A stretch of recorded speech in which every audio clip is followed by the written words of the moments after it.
Hello and welcome to another episode of Building Success, a real estate podcast.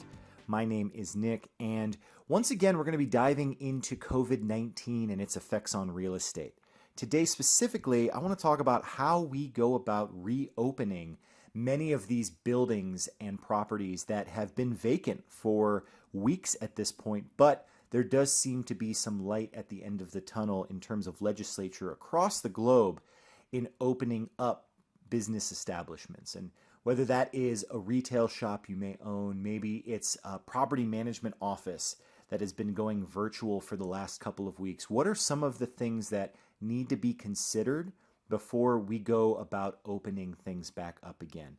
And I think a lot of people over the years spend plenty of time thinking about their financial situation, think about how to deal with operational crises, but you make business plans to overcome those, but the health crises are something that I don't think most businesses take into account and typically probably rely on outside sources for guidance.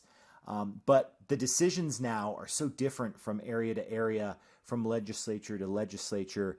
If you own a business and you're being told that your doors can open once again, what are some of the things that you can do, maybe even proactively, in order to make sure that you're not only keeping people safe, your employees, your ultimate customers or tenants, but also ways that it may, by all accounts, put you ahead of the competition when you do reopen your doors, because you're taking those steps that many people find necessary nowadays in order to go about their daily lives, because this is, by all accounts, a crisis that won't end completely anytime soon. So today I want to focus on the commercial side of the real estate industry. Obviously on the residential side, people are still occupying their apartments, but the property management office as a commercial entity, I think we also want to take a look at that.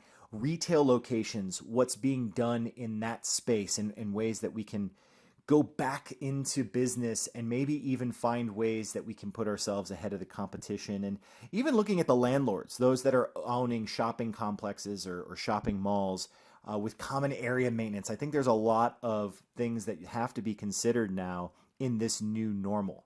What is the best way to ensure that you're prepared when these shelter-in-place orders are lifted, when your doors are allowed to be opened? Because obviously you want to get back to work as soon as possible. You want to be providing and making income as soon as possible.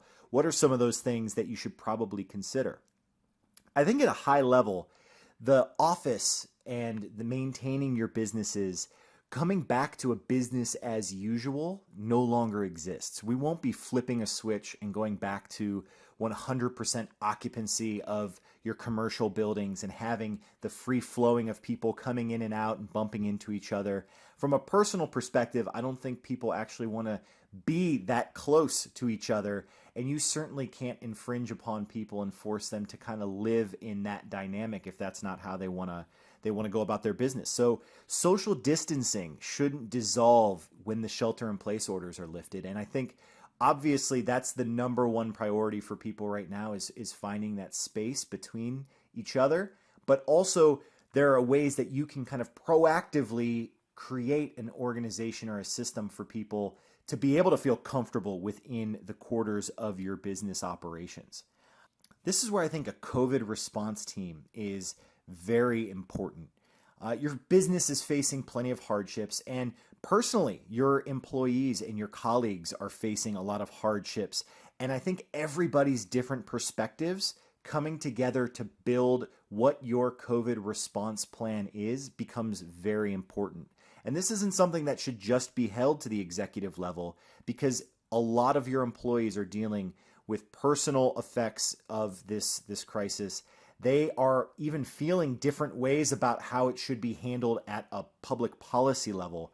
I think hearing what they have to say is as important as kind of the top-down business executive decisions that are being made, because ultimately they're, with their feet on the ground, are as close to some of the mindsets of your customers or your tenants as you can get at this point. So getting a group together to decide what the best approach is amongst all the different facets of reopening your business is extremely important, and probably a key to making sure everybody's aligned. Because one thing that you're seeing, especially in the news, is a lot of people that are working in meat processing plants and places that are being forced to work and don't particularly enjoy the guidelines that their businesses are setting are going to the public and they're complaining. And that's going to be terrible for your business if you have your own employees kind of against you and against the thought of reopening your business. So getting everybody involved is a key to that.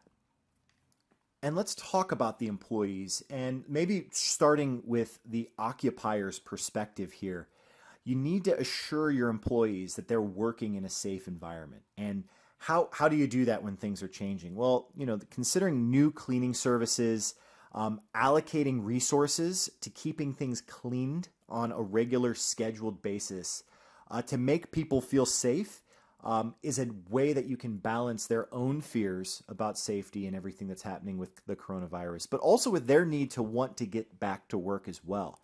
And what's funny is typically from a cleaning schedule perspective, the only time you'd ever see that at a business maybe would be when you go to a bathroom and you can see when the last cleaning has occurred. But you start to do that from a front door perspective. This is when everything has been sanitized. You can now not only assure your employees, but also ensure your customers that everything within that space has been safely sanitized at a common interval, which I think is really big. The other thing as an occupier of a retail space is considering what the actual business needs to look like in the new normal. So obviously a lot of businesses have tried to conform to a work from home model and have found that advantageous. But with business as usual changing, I think it's really time to start considering the way that your business actually operates. So if you own a retail shop, do all of the functions that typically took place within that retail store still need to occur within those four walls? So the customer service component, is that something that can be digitized? Returns. And really the big piece, space for inventory. I think that's where things are really starting to shift and change. And we're seeing this on the grocery store front, where now we're starting to turn to a carryout or a curbside pickup model. There's no reason why we can't start to see that shift happen in the retail space as well. Typically, a large portion of the actual space has been made available to a customer to be able to walk to see all of the inventory of the shop. But is that necessary now in this new normal for people to be able to see every piece of inventory right there in front of them, 5 to 10 to 20 of one particular item? Maybe this turns into a model, and this is something I've discussed with Shlomo Chop in an episode a couple of months back, the retail model becoming more of a service. And the front end, which maybe only now takes up 20% of your storefront, has just all of the items that you can possibly choose from and select all in one location. That's easily to maneuver. Maybe you create, one flowing system, much like the grocery stores where you don't want two people going down opposite ends of the aisle. And all of the inventory then sits in the back. That inventory now, is not being touched by multiple people. It's not being looked at and perused. You have one display model that you have to keep sanitized in the front, and the back becomes a fulfillment center.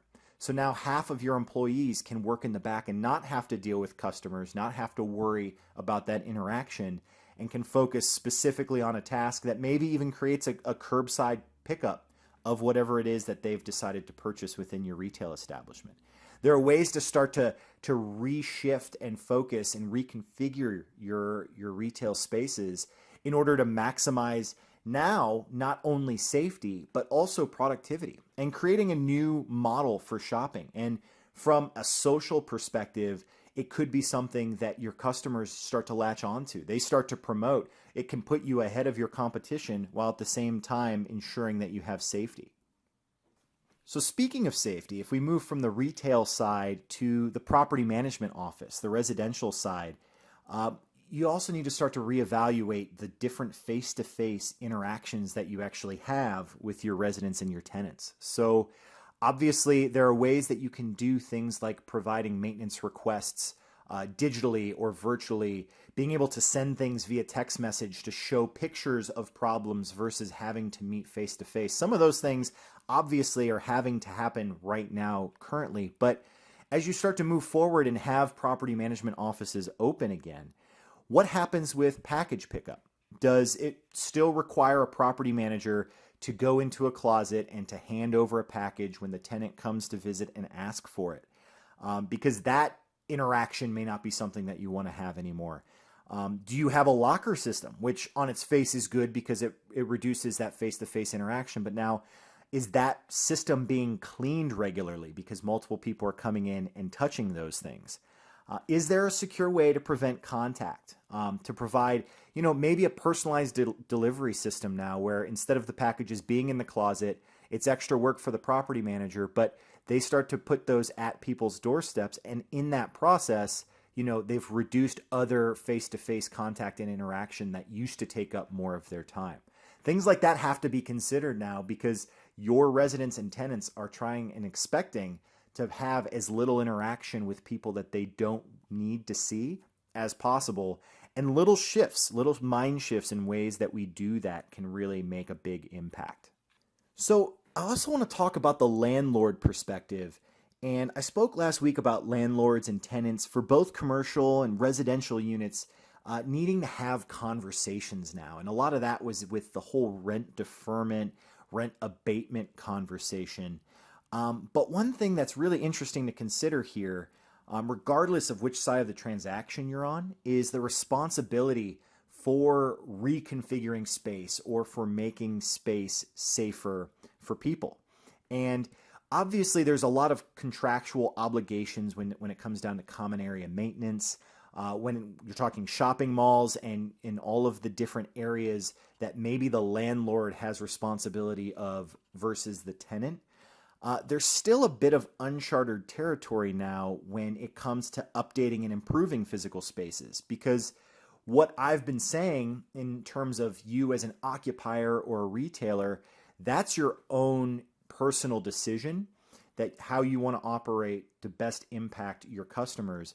But now, because so much uncertainty is provided in terms of what you need to do and how much you need to do, if there's a difference of opinion between what the landlord feels he has to do to keep the common area safe and what you're doing within the retail establishment, there can be conflict because people may not want to go to a shopping mall that they don't feel is as safe as the individual units that are there within it. So depending on what it is that's happening, I think a conversation, again, between the landlords and tenants is crucial here because it's uncharted territory. It's to the benefit, of both parties to be able to come together and discuss what this long-term new normal might look like. And that may even involve you having to revisit the agreement and updating what the structure may be. Because, with some of these mandates coming down, especially ones, and let's talk about office space for a minute. A landlord has a given space that they've rented out to an office, but if the new office can't work within the confines of the structure of that office space, they can't keep to, less than 10 people. Maybe there is reevaluation of how the structure is built. Some of the things that the landlord may be responsible for in terms of walls and offices and cubicle style spaces, that stuff may need to be revisited now because the landlord may not be able to rent out some of those spaces given the open floor plans, which, obviously have been a big push aesthetically over the last probably 10 years. Now there may be a need or a desire to go back to that cube farm model for a safety perspective.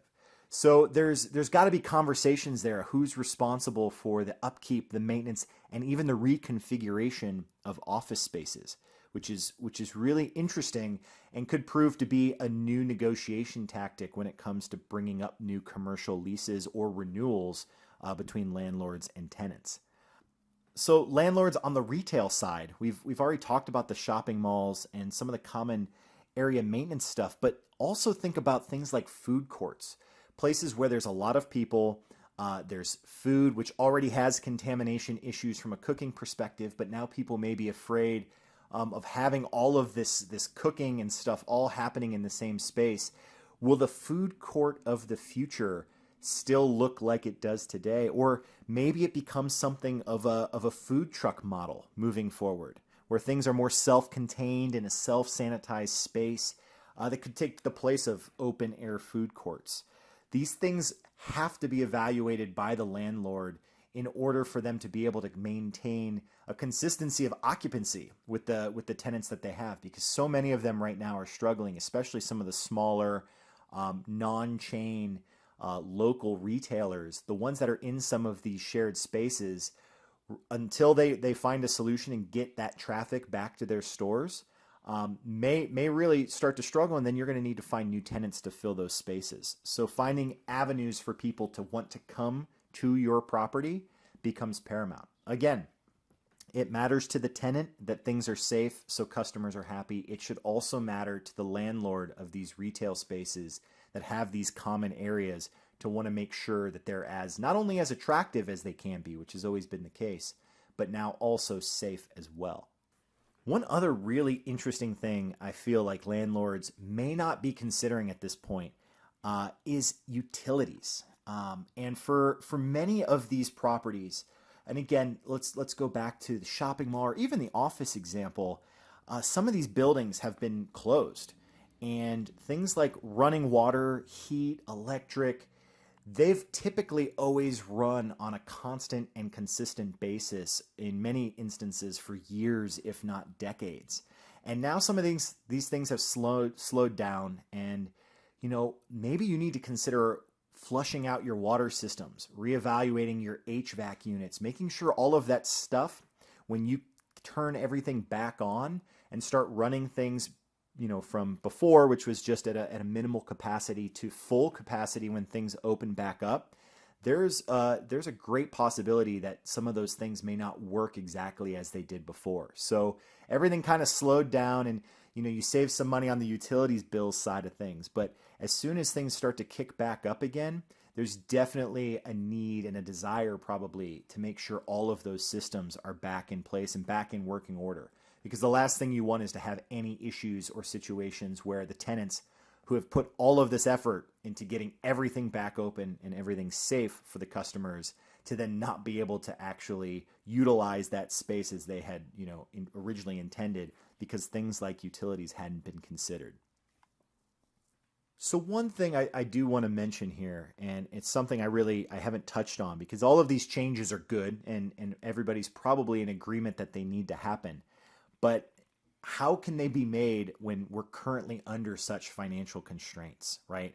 The reconfiguration of a property or an individual office or store to make it easier for the customer and safer for the customer, that costs money, right?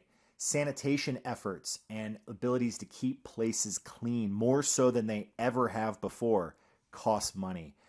Changing the way that we operate and interact with tenants, with customers, changing, and that's gonna cause a whole bunch of spent cost in employee training. All these costs have now become the new normal, and it's probably something that can't be avoided. However, hopefully some of these new avenues might actually turn into cost savings. You go back to the example of the curbside pickup and the ability to streamline inventory, not having to constantly stock shelves, but having ways that you could easily get product out to customers. Even, again, going back to some previous episodes of this podcast, there's some new retail models where people may pick out an item in store and then same day ship maybe everything out from a centralized warehouse. Could become the new normal as well. So that way people don't have to have as much interaction with the inventory and everything can be done on a much more streamlined process. And most importantly, making these efforts before the competition obviously gives you a leg up and maybe gives you a little bit more market share than maybe you had previously, because you're putting all of these things into effect and considering all of these things well before maybe some of your competition might as well. So those are just some of the things to consider when looking to reopen your real estate, whether that be commercial, whether that be residential, office, industrial. All of these different places have a new normal and a new way that we probably need to consider things. I got a lot of this information from some great resources, which I'm going to put in the show notes. So please take a look at those as well. They cover off a lot more than I did today.